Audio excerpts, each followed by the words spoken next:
ദൃശ്യം എപ്പോഴും എക്കാലത്തെയും മികച്ച ത്രില്ലറുകളൊന്ന്, പ്രത്യേകിച്ചും ഫാമിലി പ്രേക്ഷകർ കൂടി ഇഷ്ടപ്പെട്ട ത്രില്ലറുകളാണ്. അങ്ങനെ വളരെ വളരെ അപൂർവമായിട്ടാണ് സംഭവിക്കുന്നത്.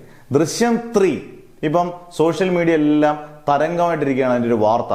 അതായത് 350 കോടി പ്ലസ് അത് പ്രീ സെയിൽ ബാക്കിയുള്ള ബിസിനസ്സുകളെല്ലാം കൂടെ റിലീസിന് മുമ്പ് തന്നെ കിട്ടി എന്ന് നമ്മുടെ മനോരമ ഹോർത്തൂസിന്റെ വേദിയിൽ വെച്ച് രഞ്ജിത്ത് പറഞ്ഞു എന്നാണ് പറയുന്നത്.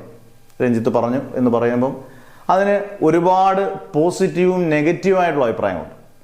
അപ്പോൾ എനിക്കൊരു പേഴ്സണലായിട്ട് തോന്നിയത്, ഇപ്പം നിങ്ങൾക്ക് കാണുന്ന ഓരോരുത്തർക്കും തോന്നുന്ന അഭിപ്രായം, അത് കിട്ടിയെങ്കിൽ അത് മലയാള സിനിമയുടെ എക്കാലത്തെ നല്ലൊരു ഡീലാണ്, നമുക്ക് അഭിമാനിക്കാവുന്ന ഡീലാണ്. കാരണം ഇന്ത്യൻ സിനിമയിലെ ചരിത്രത്തിലെ ഏറ്റവും വലിയ ഡീലുകളിലൊന്നാണ്. കാരണം RRR പോലെ രാജമൗലിയുടെ ഒരു പടത്തിനോ അല്ലെങ്കിൽ നമ്മുടെ വരാൻ പോകുന്ന വാരണാസിക്ക് പോലും ഇത്രയും വലിയൊരു ഡീല് കിട്ടിയിട്ടില്ല, ഇതുവരെയും കിട്ടിയിട്ടില്ല എന്നുള്ളതാണ് നമ്മുടെ അറിവ്. അന്നേരം ദൃശ്യം 1 ഓക്കെ, അത് ഗംഭീരമായിരുന്നു. മറ്റേത് OTT പ്ലാറ്റ്ഫോമിൽ വന്ന സിനിമയാണ്. ഇത് ഹിന്ദി റൈറ്റ്സോ ബാക്കിയുള്ള റൈറ്റ്സോ ഒക്കെ വിറ്റ് പോയാലും OTT ഒക്കെ ഇപ്പം ഭയങ്കര പിടുത്തമാണ്. ഏത് സിനിമയാണെങ്കിലും ഇന്ത്യൻ സിനിമയാണെങ്കിലും അവർ വളരെ ബുദ്ധിമുട്ടിയാണ് ഒരു പൈസ ഇറക്കുന്നത് തന്നെ.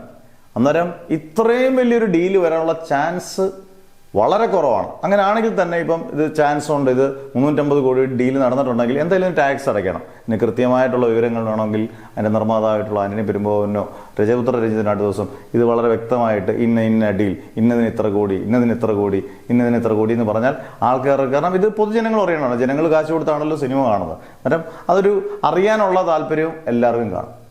കാരണം അതൊരു ഇച്ചിരി തള്ളു കൂടിപ്പോയോ എന്നൊരു സംശയം ഇല്ലാതെ ഇല്ല.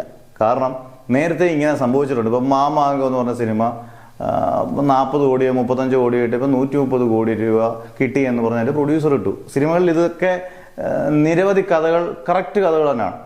കുഞ്ഞാലി മരക്കാർ ഇറങ്ങുന്ന ദിവസം പത്രങ്ങളിൽ ഫസ്റ്റ് പേജിൽ പ്രീ സെയിൽ ബിസിനസ് 100 കോടി നടന്നു എന്ന് പറഞ്ഞു.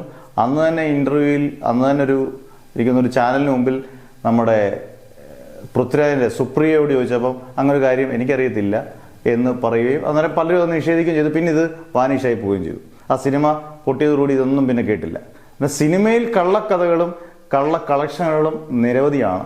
പക്ഷെ ഇതിനൊരു വിശ്വാസത ഇല്ല എന്നുള്ളതാണ്. കൃത്യമായി 350 കോടിക്ക് ഏതൊക്കെ രീതിയിലാണ് ഈ റൈറ്റ്സ് വിറ്റ് പോയത്, അതിനൊരു വിശ്വാസതയുണ്ടോ? എന്തായാലും നിങ്ങൾ എന്തായാലും കമൻസ് ഇടുക.